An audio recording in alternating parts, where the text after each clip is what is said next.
கஷ்டங்களை மறந்துடுங்க. துன்பத்தை பாரத்தை கடவுளுடைய பாதத்தில் வச்சிருங்க. சாயப்பா ஒரு தேதி குறிச்சிருக்காரு. உங்கள் வாழ்க்கையில் மலர்ச்சியும், உங்கள் வாழ்க்கையில் வெற்றியும், உங்கள் வாழ்க்கையில் நிம்மதியும், உங்கள் வாழ்க்கையில் சந்தோஷமும், நீங்கள் நினச்சதெல்லாம் நடக்கணும் அப்படின்ற ஒரு விஷயமும் இந்த விநாயகர் சதுர்த்தி அன்றைக்கு தான் குறிக்கப்பட்டுள்ளது. பல அற்புதங்களுக்கு சொந்தக்காரர்களாக நீங்கள் மாற போகிறீங்க. இன்னைக்கு விட்ட கண்ணீர் பலம் வாய்ந்தது.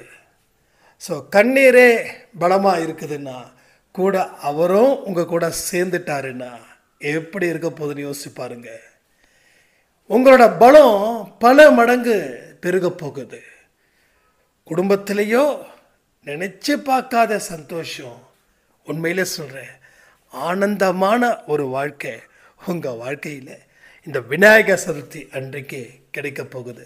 சந்தோஷமாக நல்ல மனநிலையில் எல்லாமே எனக்கு கிடைக்கும்ன்ற நம்பிக்கையில் கடவுள்கிட்ட பிரார்த்தனை பண்ணி இந்த பதிவை நம்ம கேட்கலாமா? கேட்டு பாருங்க. பெறப்போவது கோடி. அதே போல் இன்னைக்கு விநாயகர் சதுர்த்தி அன்றைக்கு இரவு 10 மணிக்கு லைவ் இருக்குது. மறக்காமல் எல்லோரும் அட்டன் பண்ணுங்கன்னு சொல்லி இந்த பதிவை தொடர்ந்து கேட்கணும். கடவுளுடைய ஆசீர்வாதத்தை நீங்கள் பெற வேண்டும்.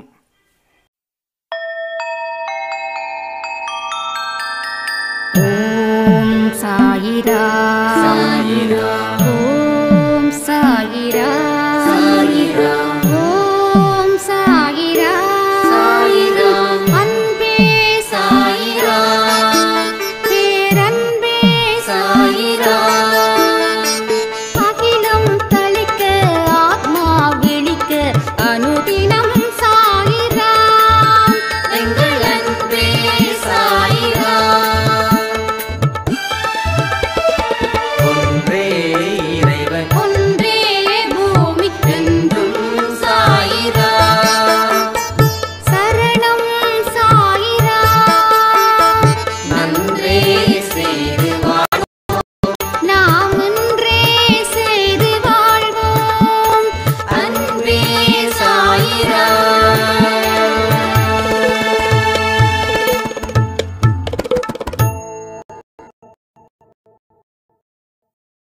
சாய்ராம். என் உயிரின் உயிரானவர்களே அனைவருக்கும் அட்வான்ஸ் ஹாப்பி விநாயகர் சதுர்த்தி நல்வாழ்த்துக்கள். ரொம்ப சிறப்பாக இருக்கு இல்லை? நாளைக்கு கொழுக்கட்டை, பாயசம் எல்லாமே சிறப்பாக செஞ்சு நம்மளுடைய கடவுளுக்கு படைக்கக்கூடிய ஒரு மிக முக்கியமான நாள். அதே போல் உங்கள் வாழ்க்கையிலையும் நாளைக்கு மிக முக்கியமான நாளாக நம்ம சாயப்பா மாற்ற போகிறார். அப்படி என்னங்க மாற்ற போகிறாரு அப்படின்னு நீங்கள் கேட்டிங்கன்னா, இழந்து போன வாழ்க்கையை திருப்பி கொடுப்பதற்கு உண்டான நாள் தான் நாளைக்கு. உங்களுக்கு வாழ்க்கையில் பல கஷ்டத்தை அனுபவிச்சிருப்பீங்க நிச்சயமா. பல ஏமாற்றம், துரோகம் எல்லாமே தொடர்ந்து நடந்துக்கிட்டே இருக்கு. அதற்கு முற்றுப்புள்ளி கடவுள் இந்த விசேஷமான நாட்களில் வைக்கணும் அப்படின்னு நினைக்கிறாரு. பல பேரோட வாழ்க்கை சதுர்த்தி அன்னைக்கு மாறி இருக்கு தெரியுமா உங்களுக்கு? ராமன் நவமியில தான் மாறுமா? சமாதி டேல தான் மாறுமா? அப்படி கிடையாது. எதெல்லாம் விசேஷ நாட்களோ அந்த விசேஷ நாட்களிலும் நம்ம சாயப்பா நம்ம வாழ்க்கையை மாற்றிருக்கார். அப்போது இத்தனை நாள் நீங்கள் பட்ட கஷ்டம் நஷ்டம் அத்தனைக்கும் நாளைக்கு நிச்சயமாக ஒரு தீர்வு கிடைக்கும் அப்படின்னு நீங்கள் நம்புறீங்க இல்லையா? அது 100% உங்களுக்கு அந்த நல்ல நாளாக நாளைக்கு அமைய போகுதுன்றது நிச்சயம். வாழ்க்கையில் எல்லாமே உங்களுக்கானது தான். எப்படி ஒரு துக்கத்தை இலவசமாக பெற முடிஞ்சதோ அதே போல் ஒரு சந்தோஷத்தையும் இலவசமாக பெற முடியும். கண்டிப்பாக பெற முடியும். வாழ்க்கையில் எப்படி தோல்விகள் கிடைச்சதோ அதே போல் வெற்றியும் கிடைக்கும். வாழ்க்கையில் இழப்புகள் ஜாஸ்தி கிடைச்சது, எஸ். அப்போ இழப்பதற்கு மட்டும்தான் நம்ம இந்த பிறவி எடுத்தோமா என்ன? இல்லையே. பெறுவதற்கு உண்டான வழிகளை தேடிக்கிட்டு இருக்கும்போது தோ அந்த நாள் தான் இந்த விநாயகர் சதுர்த்தி. போன வருஷம் ஒரு சாய்ராம் ரொம்ப கஷ்டப்பட்டாங்க, கண்ணீர் விட்டு கதறி அழுத நாள். அவங்க இன்னைக்கு ஒரு 2 மணி இருக்கும் ஆஃப்டர்நூன் ஃபோன் பண்ணி, உங்களுக்கு ஞாபகம் இருக்கா இல்லையான்னு தெரியலன்னு சொல்லி ஆரம்பிச்சாங்க. என்னுடைய கணவர் மிகப்பெரிய கடனால என்னை விட்டு ஓடி போயிட்டாரு. பல கஷ்டங்கள், பல நஷ்டங்கள் என் வாழ்க்கையில் நிறைய திருப்பி ஒரு பெரிய துன்பத்தை நான் அனுபவித்தேன். ஆனால் இன்னைக்கு என்னுடைய கணவர் திரும்பி வந்திருக்காரு. 1 வருஷமா அவர் எங்கே இருந்தார் அப்படின்னு நான் தெரிஞ்சுக்க எவ்வளவோ தூரம் முயற்சிகள் செய்தும் என்னால் முடியவே இல்லை. அப்போ நான் உங்களுக்கு சொன்னேன், இந்த நல்ல நாளில் எல்லாரும் சந்தோஷமாக இருக்கிறாங்க, ஆனால் என்னால் மட்டும் முடியலன்னு. நீங்கள் சொன்னீங்க அடுத்த வருஷத்துக்குள்ளே உங்களுக்கு எல்லாமே சிறப்பாக நடக்கும் அப்படின்னு. நானும் நேற்று வரைக்கும் கூட உங்கள் பேச்சை கேட்கும்போது நீங்கள் சொன்னீங்களே அப்படி ஒன்றும் நடக்கலையே அப்படின்னு கஷ்டமாக இருந்துச்சு. அதையும் தாண்டி பள்ளி ஒரு சத்தம் கொடுத்துச்சு நேற்று. அது எதுக்கோ கொடுக்குதுன்னு சொல்லி விட்டுட்டேன். இன்னைக்கு என்ன ஆச்சு அப்படின்னா 12:30 மணி இருக்கும் மதியம். என்னுடைய கணவர் என்னை தேடி வந்தார். தன்னால் கடனால் சமாளிக்க முடியல, உன்னை விட்டு விலகி இருந்த. இப்போ எல்லா கடனையும் நான் அடைச்சிட்டேன். நான் ஃபாரினில் போய் சம்பாதிச்சுட்டு வந்த சொத்துக்கள் தான் இது எல்லாம். நான் என்னைக்கு முழு கடனை அடைக்க முடியும்னு நினைக்கிறேனோ அன்னைக்கு அடைச்சிட்டு உன் முன்னாடி நிற்கணும்னு நினச்சேன். எல்லா கடனும் முடிஞ்சிருச்சு. 1-2 கடன் மட்டும் இருக்குது, அதை அப்புறமா கொடுக்குறேன்னு சொல்லிட்டேன். இனி இங்கேயே இருந்து தொழில் தொடங்கி உன்னையும் உன் குழந்தைங்களையும் பார்த்துக்க வேண்டியது என்னோட கடமை அப்படின்னு சொன்னாங்க. நீங்கள் சொன்னது போல் 1 வருஷத்தில் நடக்கும்னு ஒரு வார்த்தை சொன்னீங்க, நடந்துடுச்சு அப்படின்னு ரொம்ப சந்தோஷப்பட்டாங்க. இதுக்கெல்லாம் என்ன காரணம் தெரியுமா? கண்டிப்பாக நடக்கும் அப்படின்னு நம்பி அவங்க வாழ்க்கையில் பல விஷயத்தை நம்பிக்கையோடு செஞ்சாங்க. அதனால் கிடைச்ச பரிசு தான் இந்த பரிசு. இன்னும் நிறைய பேருக்கு நிறைய விஷயங்கள் நடந்திருக்குது. இது ரொம்ப முக்கியமான ஒரு விஷயமா இருக்கிறதால இதை நான் உங்ககிட்ட ஷேர் பண்ணேன், வேற ஒன்றும் இல்லை. அப்போ இதே போல் உங்கள் வாழ்க்கையிலையும் பல பிரச்சனைகளை சந்தித்து கொண்டு இருக்கக்கூடிய உங்களுக்கு அடுத்த வருடம் அற்புதமான வருடமாக மாறும். அதான் நான் சொன்னேன், எல்லா நாளுமே நமக்கு ஸ்பெஷல் டே தான்.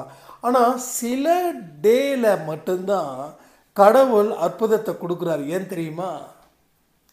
போன வருஷம் தீபாவளிக்கு நீ எவ்வளோ கஷ்டப்பட்ட, போன வருஷம் விநாயகர் சதுர்த்திக்கு நீ எவ்வளோ கஷ்டப்பட்ட, உனக்கு கொடுக்குறான் பாரு சர்ப்ரைஸ் அப்படின்னு சொல்லி கொடுக்குறாங்க. நான் ஏற்கனவே சொன்ன ஞாபகம் இருக்கா உங்களுக்கு? ஒரு புதையல் இந்த இடத்துல கிடைக்கும் அப்படின்னு சொல்லி தோண்டும் போது ஒரு ஸ்டேஜுக்கு மேலே கிடைக்காதுன்னு சொல்லி தூக்கி போட்ட ஒரு இடத்த அந்த வழிபோக்கான ஒருத்தன் அடுத்த 10 அடியில் தோண்டி அந்த புதையலை எடுத்துகிட்டு போயிருப்பான். ஸோ தோண்டினவனே, முன்னாடி தோண்டினவனே இன்னும் 10 அடி சேர்த்து தோண்டி இருந்தால் அவனுக்கு அந்த புதையல் கிடைச்சிருக்கும். அவசரப்பட்டு நிறைய விஷயத்தை நம்ம முடிவு பண்ணுறோம். இதுதான் அந்த கதையோட தாக்கம். ஆனால் அந்த கதையோட தாக்கத்தை வேற மாதிரி கூட மனுஷங்க சொல்கிறாங்க. அது எப்படிப்பட்ட விஷயம் தெரியுமா? அவனுக்கு கிடைக்கணும்னு இருக்குது, அதனால கிடைச்சது. இவனுக்கு கிடைக்கக்கூடாதுன்னு இருக்குது, அதனால தான் அவன் 70 அடி தோண்டியும் கிடைக்கல. ஆனால் அவனுக்கும் கிடைக்கணுன்ற ஒரு விதி இருந்ததால் அடுத்து சில அடியில் நோண்டுனா எடுத்தான் அப்படின்னு. ஸோ 2வது கருத்தை தான் நிறைய மனுஷங்க இன்னைக்கு வாழ்க்கையில் சொல்லிட்டு இருக்காங்க.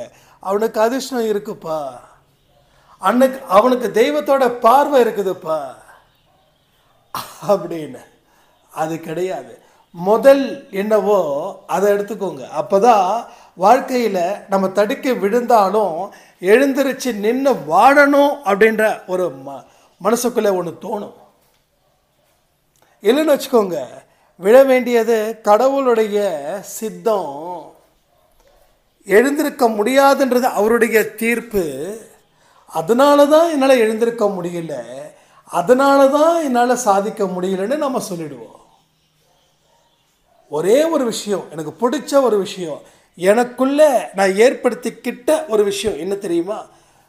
வெற்றி கிடைக்கிற வரைக்கும் நீ போராடு. 3 நாளைக்கு முன்னாடி ஒரு பதிவில் சொன்னேன்னு நினைக்கிறேன்.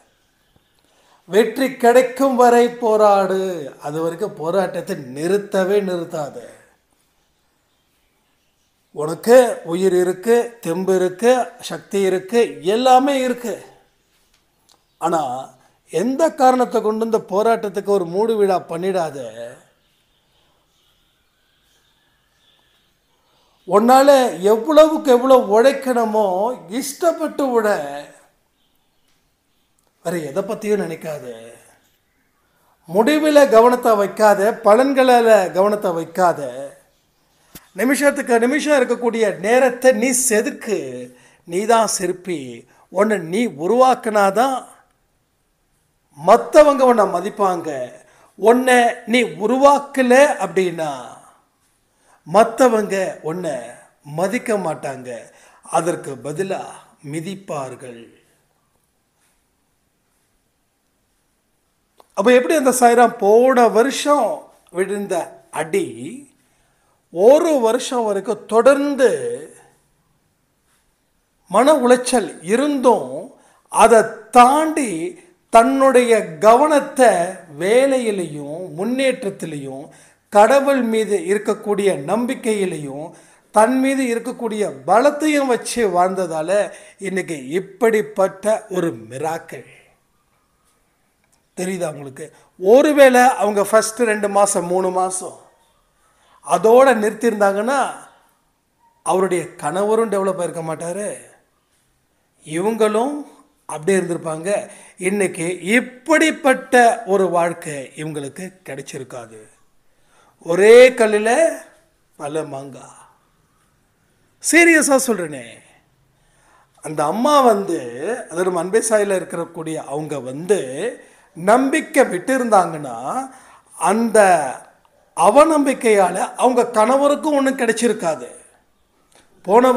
போனவராகவே இருந்திருப்பார். எத்தனையோ பெண்கள் இன்னைக்கு வரைக்கும் கண்ணீர் விடுறாங்க. 5 வருஷம் ஆச்சு, எங்கே இருக்காருன்னு தெரியல, உயிரோடு இருக்காரா இல்லை உயிரோடு இல்லையான்னு தெரியல, இந்த நிலைமையில் நான் வாழ்ந்துட்டுருக்கேன் அப்படின்னு சொல்லும்போது அவங்களுக்கு மட்டும் அந்த கண்ணீர் வரலைங்க, கேட்ட எனக்கும் அந்த கண்ணீர் வந்துச்சு. எவ்வளோ பெரிய ஒரு கஷ்டத்தை நெஞ்சில் சுமந்துக்கிட்டு வாழ்ந்துக்கிட்டு இருக்காங்க. ஸோ நிச்சயமாக சொல்கிற, கடவுள் உங்களை என்னைக்கும் எப்பையும் கைவிட மாட்டார். கமெண்ட் பண்ணுங்க. சாயப்பா நம்பினோரை கைவிட மாட்டார். வெற்றி நிச்சயம், சாயின் சத்தியம். நம்பினோரை கைவிடவே மாட்டார். இதுதான் மிக முக்கியமான ஒரு வார்த்தை. நீங்கள் அவரை நம்புனீங்கன்னா அவர் கைவிட மாட்டார். ஆனால் உங்கள் வாழ்க்கையை நீங்கள் வாழணும், அது முக்கியம்.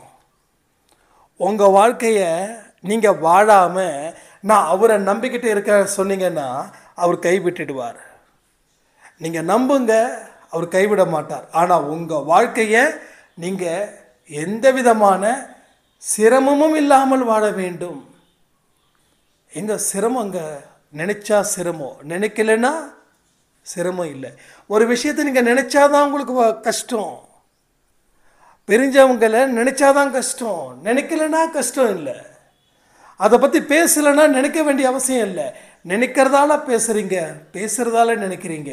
நினைக்கிறதையும் பேசுகிறதையும் விட்டுட்டு வேறு ஒரு விஷயத்தை மனசில் வச்சு தியானித்து செய்ய ஆரம்பிச்சிங்கன்னா உங்கள் வாழ்க்கையில் அத்தனையுமே தீபாவளி தான், சரவடி தான், உங்கள் காட்டில் மழை தான். நான் சொல்கிறதெல்லாம் நடக்காதுன்னு நினைக்கிறீங்கல்ல, நடக்காதுன்னு நினைக்கிறீங்கல்ல, இதெல்லாம் எங்கே நடக்க போகுதுன்னு சொல்லி தானே உங்கள் ஃபீல் பண்ணுறீங்க. உங்கள் மனசை நான் அங்கே படிக்கிறேன். ஆனால் ஒன்று, என் வாழ்க்கையிலையும் பல வருஷத்துக்கு முன்னாடி அப்படி தான் சொன்னாங்க, நீ கண்டிப்பாக டெவலப் ஆவப்பா, வாழ்க்கையில் கடவுள் உன்னை பெரிய இடத்துக்கு உயர்த்துவார். அப்போது நான் சோத்துக்கே வழி இல்லாமல் இருந்தேன், இருக்கிறதுக்கு இடை இல்லாமல் இருந்தேன். அப்படிப்பட்ட ஒரு இடத்துல இருக்கும்போது நீங்களாவது பரவாயில்ல, இருக்க ஒரு இடம் இருக்குது, சாப்பிட்றதுக்கு சாப்பாடுக்கு ஏதாவது இருக்குது, அது கூட இல்லாத ஒரு நிலைமை. அப்படி இருக்கும்போது ஒருத்தங்க இப்படி சொன்னாங்கன்னா நம்ம எப்படி ரியாக்ட் பண்ணுவோம்? மோசமாக ரியாக்ட் பண்ண மாட்டோம். நான் ஒன்று தான் நினச்சேன் மனசுக்குள்ளே, போய் இந்த அம்மா போய் நமக்காக ப்ரே பண்ணுது பாரு அப்படின்னு. ஏன்னா நீ இப்படியே தான் இருப்புன்னு சொன்னால் கூட சரின்னு விட்டுறலாம். நம்மளை இந்த அம்மா கிண்டல் பண்ணுதா இல்லை அசிங்கப்படுத்துதா ஒன்றும் புரியல அப்படின்னு நினச்சி நான் இருக்கேன். ஆனால் அந்த அம்மா சொன்னது இன்றைக்கி நடந்துச்சு இல்லை, அதனால தான் நான் சொல்கிறேன்.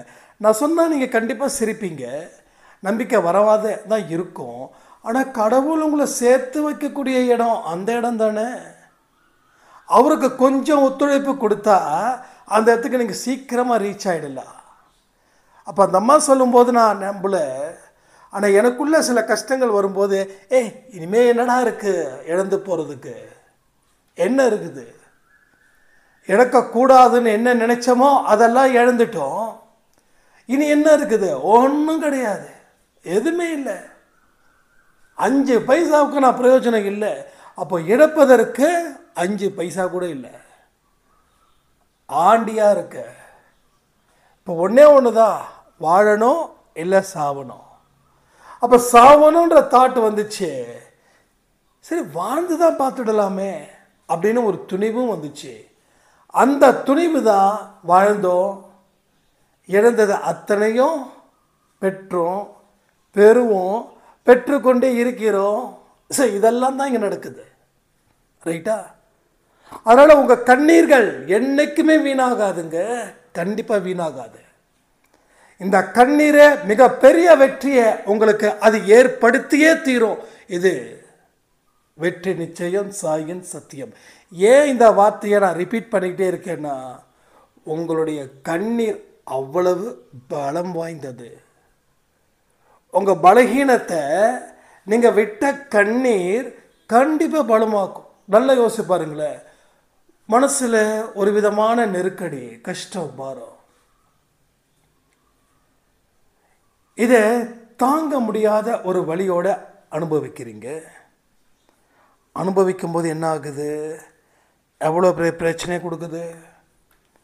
அதை அழுதுட்டா என்ன ஆகுது? மனசு லேசாகுது, என்னமோ சாதிச்ச மாதிரி ஒரு ஃபீல் ஆகுதா இல்லையா? அப்போ உங்க கண்ணீருக்கு அந்த பலம் இருக்குதுன்னா உங்க நம்பிக்கை அப்படின்ற ஒரு விஷயம் எவ்வளவு பலம் வாய்ந்ததா இருக்கும் அப்படின்றத கொஞ்சம் நினைச்சு பாருங்களேன். சும்மா 1% நினைச்சு பாருங்களேன். கண்ணீருக்கே இவ்வளோ பெரிய பலம்னா நம்பிக்கையுடன் வாழ்க்கையை ஆரம்பிக்கும் போது எவ்வளவு பெரிய பலம் இருக்குது. நம்ம பிரச்சனை என்ன தெரியுமா? ஒரே பிரச்சனை தான், விதைச்ச உடனே அடுத்த நாள் அறுவடைக்கு போகிறதுக்கு தயாராக நிற்கிறோம். இதுதான் நம்ம பிரச்சனை. கடவுள்கிட்ட வணங்கின, கோயிலுக்கு போன, கடவுள் என்னை நிச்சயமாக காப்பாற்றுவார் அப்படின்னு சொல்லி அடுத்த நாளே அந்த துன்பம் நமக்கு போயிடுச்சுன்னு அவ்வளவு நம்பிக்கை, அதாவது ஓவர் கான்ஃபிடென்ட். ஒன்று சொல்கிறேன் கேட்டுக்கோங்க, ஒரு விஷயங்களும் மெதுவாக தான் போகும். நீங்கள் 1000 ரூபாய் வாங்கி தான் இன்றைக்கி 1 லட்ச ரூபா கடனாச்சு. எடுத்தவொடனே 1 லட்சம் வாங்கலை, 1000 வாங்கினீங்க, அப்புறம் 5000 வாங்கினீங்க, அப்புறம் 10,000 வாங்கினீங்க, அப்புறம் 20,000 வாங்கினீங்க, அப்புறம் 25,000 வாங்கினீங்க, அப்புறம் 30,000 வாங்கினீங்க, அப்புறம் 50,000 வாங்கினீங்க. ஸோ இப்படி தான் அந்த 1 லட்சம் ஆச்சு. சரிங்களா? யாருமே 1 லட்சத்தை எடுத்து இந்தப்பா அப்படி கொடுத்துட மாட்டாங்க. அப்படி கொடுத்தாங்கன்னா ஏதாவது டாக்குமெண்ட்டை பேஸ் பண்ணி கொடுத்துருக்கலாம். 10 லட்ச ரூபா சொத்தை காட்டுனா 1 லட்ச ரூபாய்க்கு கொடுத்துருக்கலாம். இல்லைன்னா சும்மாலாம் வாங்கிட முடியாது. இப்போ 5லேருந்து ஆரம்பித்தது, 10லேருந்து ஆரம்பித்தது, கிட்டத்தட்ட 2 வருஷம். அப்போ தான் இந்த 1 லட்சம் ஆச்சு. ஆனால் உங்கள் பிரச்சனையை எப்படி தீர்க்கணும்னு நினைக்கிறீங்க? இதோ இப்போ தான் சாய்பா கோயிலுக்கு போயிட்டு வந்தேன், இப்போ தான் விளக்கேற்றி வச்சேன், இப்போ தான் ஆரத்தி எடுத்தேன், இப்போ தான் சச்சரிதம் படித்தேன், நாளைக்கு என்னோடய கடன் அடைஞ்சிடும் அந்த நம்பிக்கை இருக்குதுன்னா அந்த 1 லட்ச ரூபா நீங்கள் கோயிலுக்கு போன உடனே சாயப்பா திருப்பி நீங்கள் வீட்டுக்கு வர்றதுக்கு உள்ள அவர் உங்கள் வீட்டில் வந்து எடுத்து வந்து போட்டுருணுமா நான் அந்த பணப்பைய. ஸோ விதைச்ச உடனே அறுவடை இல்லை. அதுதான் நம்மளுடைய பிரார்த்தனையும் அப்படி தான். இன்றைக்கி தான் விதைச்சிருக்கோம், அறுவடைக்கு அதுக்குன்னு உண்டான காலம் எதுவோ அந்த காலம் வரைக்கும் காத்துரு, அந்த காலம் வரைக்கும் விதைச்சதை பார்த்துரு, பராமரி, அதெல்லாம் சரியாக செய்ய, அதுக்கப்புறம் அது அறுவடையாகும். விதையை போட்டு வந்துட்டா முடிஞ்சிருச்சு, அதோட இல்லை வேலை. பிரார்த்தனை செஞ்சு முடிச்சுட்டா அதோட வேலை முடிஞ்சிருச்சுன்னு நினைக்கிறீங்களா என்ன? ஸோ நல்லா பார்த்துக்கோங்க, இந்த விதை என்றைக்குமே நம்ம அன்பே சாயில் ஒரு முக்கியமான கான்செப்டை பேஸ் பண்ணி இருக்கணும்.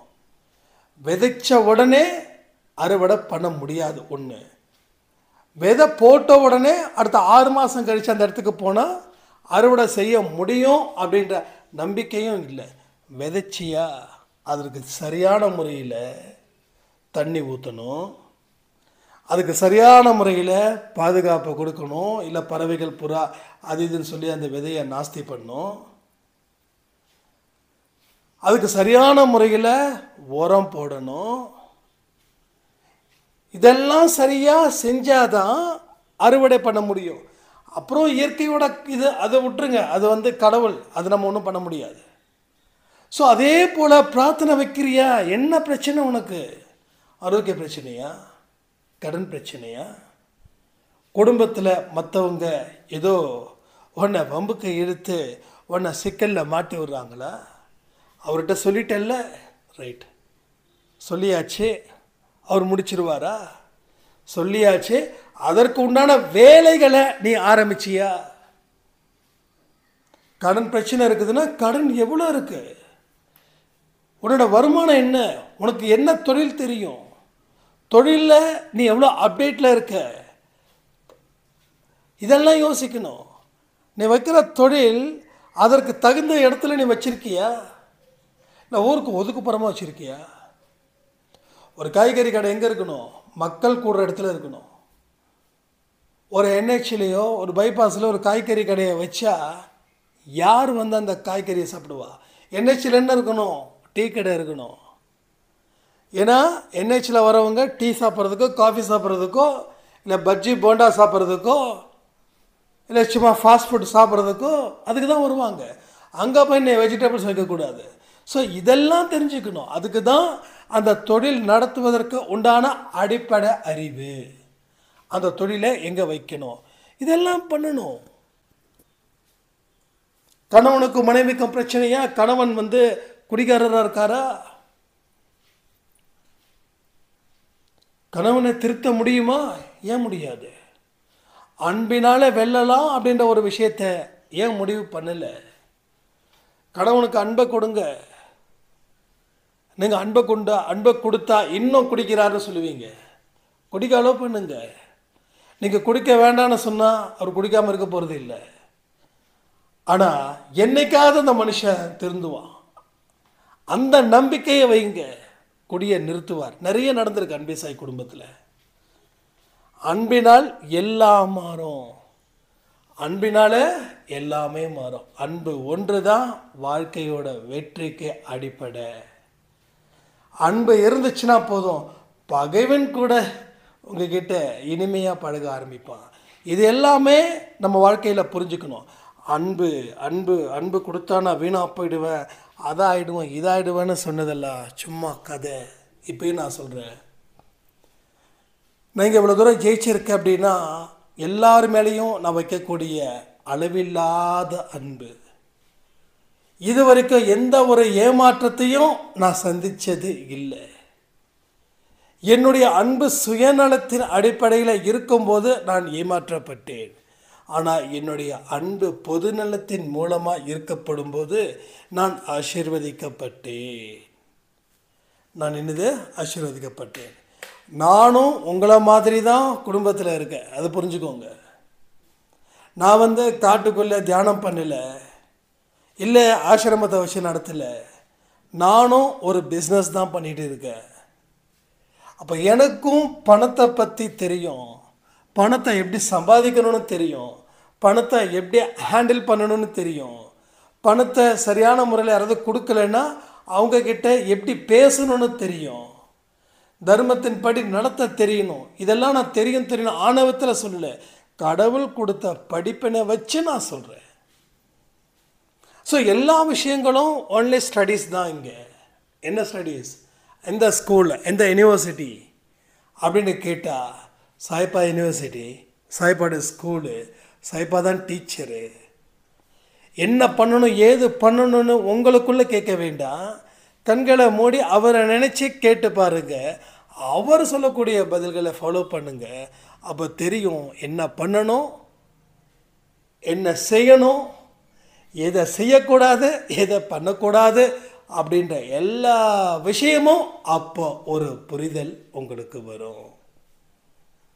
புரியுதா உங்களுக்கு?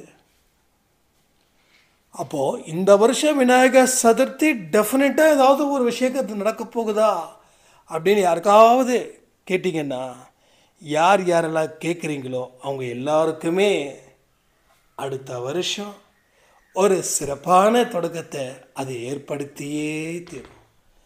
இதை யாராலையும் மாற்ற முடியாது. அடுத்த வருஷம் நீங்கள் எப்படி அந்த சாய்ராமுக்கு இன்னைக்கு ஒரு மிராக்கள் நடந்ததோ அதே போல் பல பேருக்கு மிராக்கள் டெஃபினட்டாக நடக்கும். எல்லா பதிவிலையும் உங்களுடைய எக்ஸ்பீரியன்ஸ் என்னவோ அதை ஷேர் பண்ணணும்னு நான் கேட்டுக்கிறேன். ஒரு சாய்ராம் சொன்னாங்க, ஆனால் நீங்கள் கமெண்ட் சொல்கிறீங்க, கமெண்ட் பண்ண சொல்கிறீங்க, ஆனால் நிறைய பேர் சும்மா என்னமோ ஒரு பேரளவுக்கு கமெண்ட் பண்ணுறாங்க. சில பேர் கமெண்ட் பண்ணும்போது அவ்வளோ இன்ட்ரெஸ்டிங்காக இருக்குது. நீங்கள் அதுக்கு முன்னாடி அந்த கமெண்ட்ஸை பின் பண்ணுவீங்க. இப்போ சில பதிவுக்கு தான் பின் பண்ணுறீங்க. அப்போது மற்ற பதிவுக்கு நீங்கள் பின் பண்ணலன்னா அந்த கமெண்ட் சரியில்லைன்னு அர்த்தமாக நாங்கள் எடுத்துக்கிறதான்னு கேட்டாங்க. இல்லைம்மா, எல்லாமே சூப்பர் கமெண்ட்ஸ் தான். பட் சில நேரத்தில் அதோட பெஸ்ட்டாக இருக்குதான்னு தேடும்போது கடைசியில் அது அப்படியே முடிஞ்சிடுது. இனிமேல் என் மனசுக்குள்ளே என்ன எது பெஸ்ட்டோ அதை டக்குன்னு நான் பின் பண்ணிடுறேன். ஒருவேளை அதை தாண்டி இன்னொருத்தவங்க பெஸ்ட்டாக கொடுத்துருந்தாங்கன்னா அந்த பின்னை மறுபடியும் சேஞ்ச் பண்ணிடுறேன். திரும்பவும் சொல்கிறேன், ஒரு பதிவும் ஒரு பாடம். அந்த பாடம் கற்றுக் கொடுக்கக்கூடிய விதம் தான் உங்கள் வாழ்க்கையில் வெற்றியை நாம் தேடக்கூடிய நேரமாக இருக்குது. நிறைய மனுஷங்க வெற்றியை தேடி போகிறாங்க, ஆனால் நீங்கள் தேட நினைச்சாவே அந்த வெற்றி உங்ககிட்ட சேரும். திரும்பவும் சொல்கிறேனே, எந்த விதமான கஷ்ட நஷ்டமும் இல்லாமல் மனசில் ஏற்பட்ட நம்பிக்கையின் அடிப்படையில் நீங்கள் பல விஷயத்தை தேட ஆரம்பிச்சிங்கன்னா ரொம்ப தூரம் தேட வேண்டிய அவசியம் இல்லை. எல்லாமே கண்ணுக்கு எட்டின தூரத்தில் அது கிடைக்கும். சில விஷயங்கள் மறைஞ்சிருக்குது, மறைக்கப்படலை, மறைஞ்சிருக்குது. எப்படி இரவு நேரத்தில் எதுவும் தெரியாது, அது நிரந்தரம்னு நீங்கள் நினைக்க முடியுமா? ஸோ பகலில் வெளிச்சம் வரும், அப்போ தெரியும் நம்ம நினைக்கிறோம் இல்லை. அதே போல தான் இரவாக இருக்கும்போது இருட்டாக தான் இருக்கும். அந்த இருட்டை கழிச்சா வெளிச்சம் வரும். வெளிச்சத்தில் எல்லாமே கிடைக்கும். அதனால தான் சொல்கிறேன், உங்ககிட்டே இருந்து மறைக்கப்பட்டு உள்ளது. மறைக்கப்பட்ட ஒரு விஷயம் உங்கள் வாழ்க்கையில் ஒரு பெரிய வெளிச்சத்தை அது நிச்சயமாக கொடுக்கும். வாழ்க்கையில் பலமான ஒரு மனிதனாக நீங்கள் வாழ்வீங்கன்னு சொல்லி இந்த பதிவை நான் முடிக்கிறேன். ஜெய் சாய்ராம்.